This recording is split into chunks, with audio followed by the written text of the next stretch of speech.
53 વાગે માંજલપુર પોલીસ સ્ટેશનમાં એક કંટ્રોલ ભરતી મળેલી કે નીલમબેન હરવિંદર શર્મા નામના જે ભોગ બનનાર છે એમને એમના પતિ હરવિંદર શર્મા નાઓએ ગોળી મારેલી છે. આજે હરવિંદર દીનાનાથ શર્મા છે, એમની ઉંમર 77 વર્ષ છે અને નિવૃત્ત એરફોર્સ અને ત્યારબાદ ONGCમાંથી નિવૃત્ત થયેલા અધિકારી છે અને એમના પતિ પત્ની બંનેને પ્રોપર્ટી બાબતે ડિસ્પ્યુટ ચાલતો હતો. ઘણા સમયથી એમના ડિસ્પ્યુટ ચાલતા હતા. પોલીસ સ્ટેશનમાં આજે સવારે તેઓ આવેલા અને એમની ફરિયાદ પણ પોલીસ સ્ટેશનમાં લેવામાં આવી.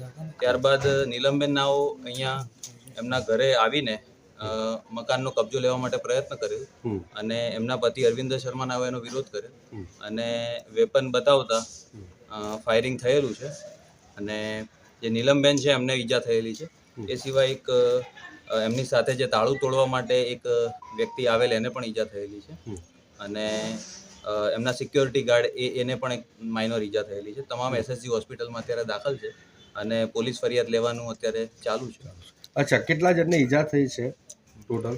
2 થી 3 લોકોની ઈજા થઈ છે હાલ પ્રાથમિક તબક્કે. અચ્છા, પતિ પત્ની વચ્ચે કઈ પ્રકારનો ખટરાક પ્રોપર્ટી કેટલા વખત? ડિસ્પ્યુટ ઘણા લાંબા સમયથી સંતાન છે આ લોકોને?